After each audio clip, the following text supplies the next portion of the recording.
Hey, Clark Cavan here, going to talk to you about inferences. These are making assumptions with evidence.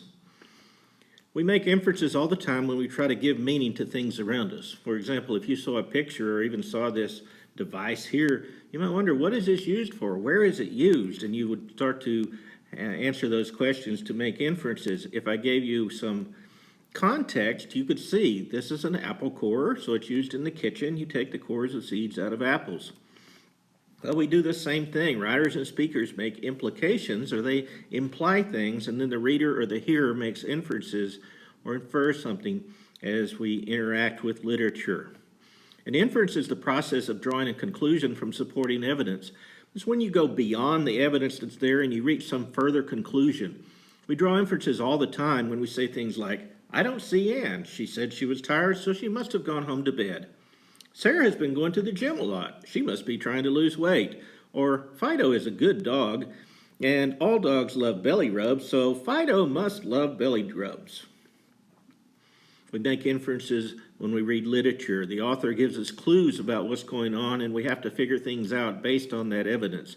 The author implies, the reader infer.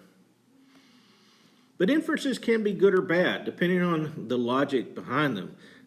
Think back at our examples. I don't see Ann. She said she was tired, so she must have gone to bed. Well, that's a logical inference. Probably. That works. And the last one, Fido is a dog, and all dogs love belly rubs, so Fido must love belly rubs. Well, if the assumption that all dogs love belly rubs is true, then yes, Fido will love belly rubs. Good inference. But what about that one in the middle? Sarah's been going to the gym a lot. She must be trying to lose weight. Well, maybe not. She may be trying to bulk up. She may be trying to get stronger. She may be trying to work on her cardio. She may be teaching a Pilates class. We don't know. The fact that the person here says she must be trying to lose weight, that has to do with more of an assumption on that part that Sarah needs to lose weight. And beware the red herring.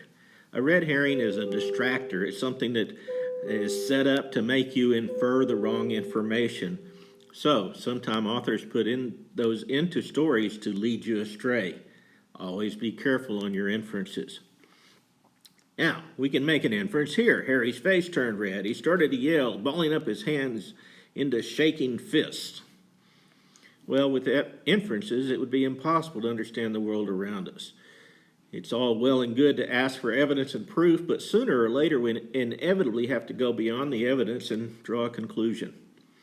Inferences also are critically important in literature. Otherwise, the author has to explain everything to you in writing, and how boring would that be? Harry turned red and started yelling. The author would have to say, Harry felt angry. How dry.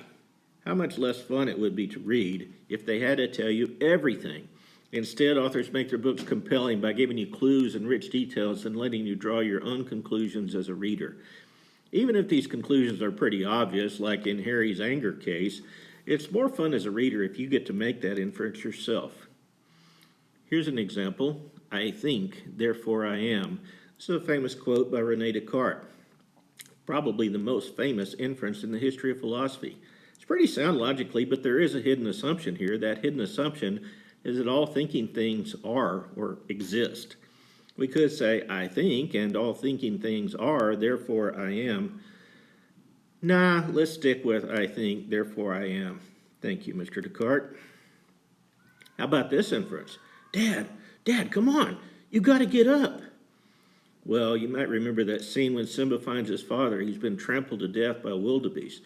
Viewers could infer that Simba doesn't understand death, or he can't bring himself to believe that his father is gone.